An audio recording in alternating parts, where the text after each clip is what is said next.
His first apartment was about 20 minutes away from New York. We rented the apartment sight unseen. He left everything behind and just started off fresh. That was the biggest risk he ever took, but that was the best thing for him to do. He paid a couple months' rent and set up shop and just got to hustling. Non-stop, day in, day out. In that first month, he sold maybe like 30 beats. Real hip-hop. At the time, hip-hop and I were working at Rockefeller Records. We were the heads of the A&R department there. And we were trying to find more of a sound. We were trying to create the next hip-hop Motown. Our aim was to have 2 to 3 producers in our whole company to really start the movement. And Kanye was like one of the first ones that popped up. Official coming from the QB. Hip-Hop and G, they brought him in and they played all the songs and talked to him, and they found out that this guy is really a genius. The dream genius. They're starting to shop his music inside the Rockefeller system. He had sold beats to like Beanie Siegel. We did The Truth.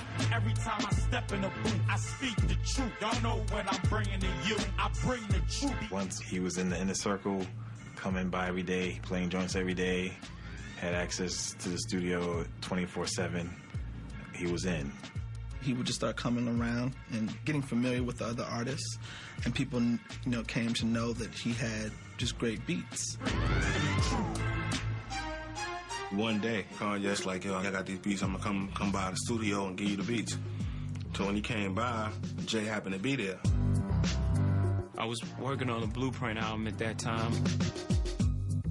Jay-Z was already, this megastar, and he was starting to make the transition to icon status.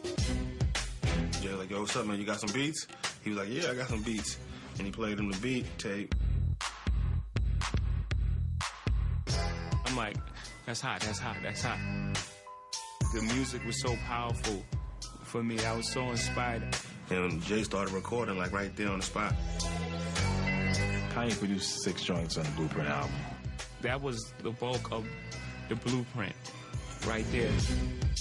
It's the blueprint for the blueprint. Welcome, ladies and gentlemen, to the 8th wonder of the world. The Blueprint was like the most critical Kanye album in 2001. H to the Izzo was the biggest song of that album. When that H to the Izzo joint hit and the 6 songs that he did on the Blueprint album, he really blew. H to the Izzo, P to the Izzy.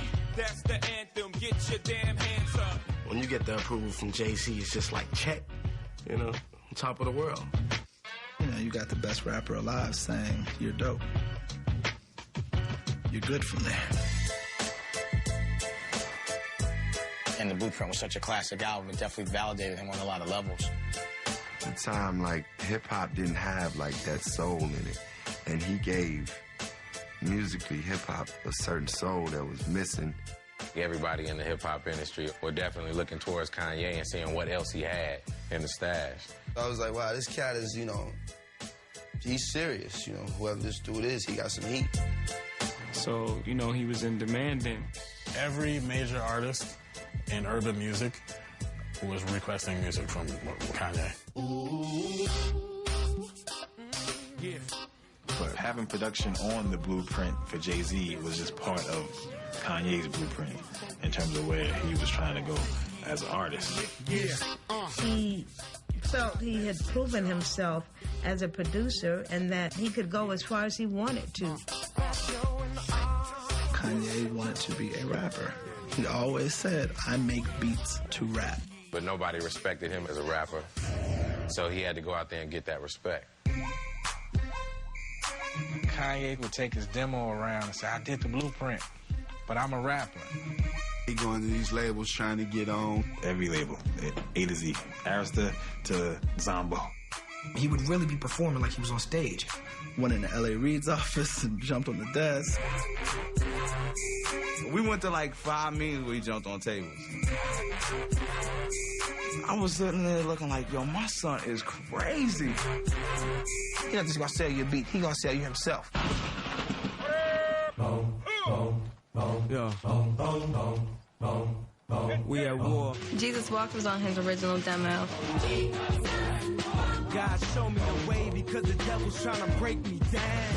Every A&R was, you can't rap about Jesus. You can't have that, you know, in your song. Nobody wants to hear that. So here go my single, dog. Radio needs this. They said you can rap about anything except for Jesus. It was too edgy. The industry is afraid of anything that breaks the conformity of how things flow. People heard Jesus Walks as is and passed on signing him. Pass, blatantly pass. Gun, sex, lies, videotape. But if I talk about God, my record won't get played, huh? I can't say we were eager to sign him. People had him in a box as just being a producer. I didn't pay attention to him rapping. You know, I didn't think that he was built to be a rapper. I thought he was built to be a producer. We just wanted some hot beats at the time, be honest with you. They're like, stick to making beats. Don't nobody want to hear you rap. We just want your beats.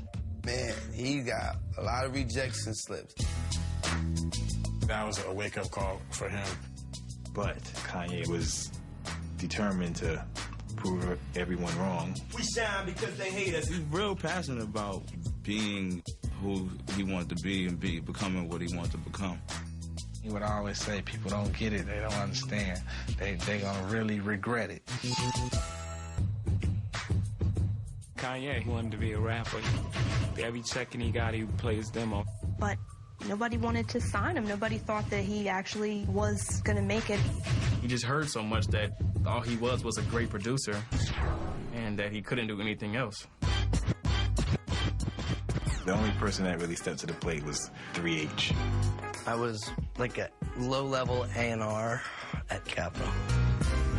So he walks in, you know, had his total swagger already. I'm 19, I'm ambitious, I'll listen to anything at the time. 3H got it immediately. He was like, I love it, let's go. 3H said, well, let me take this over to my people at Capitol. I'm sure I can get it done.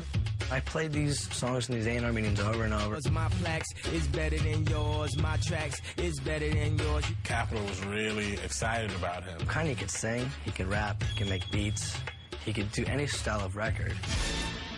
We were ready to rock. Him and I really started having these great creative talks. He really felt someone saw what he saw, and it was empowering Kanye as an artist. He was very excited. I remember him saying, I got a deal from Capitol on the table. I'm gonna make it. I'm gonna get signed. It's gonna happen. But it didn't happen.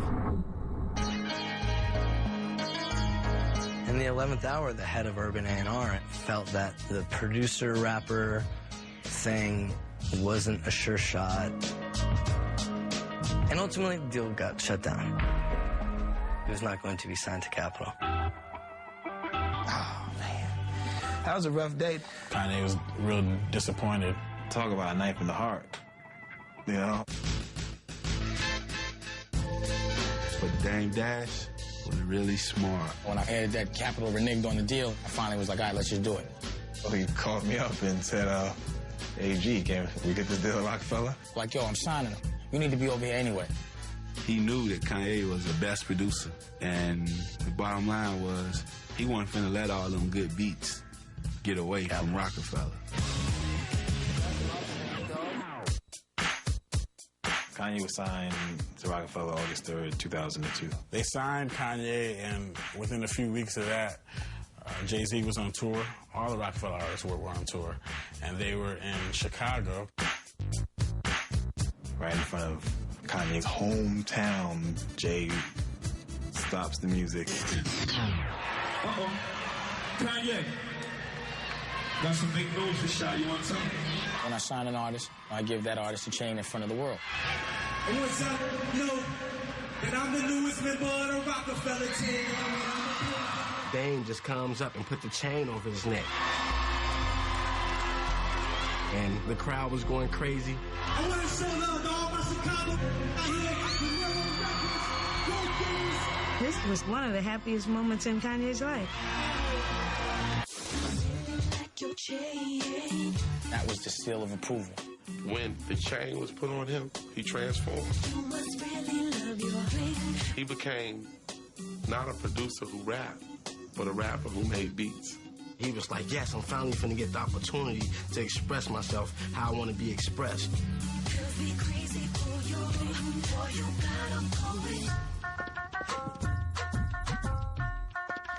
After the deal was made with Rockefeller, Kanye went full-fledged into making the album. Kanye threw everything he had, everything, his soul, his fiber, into this album.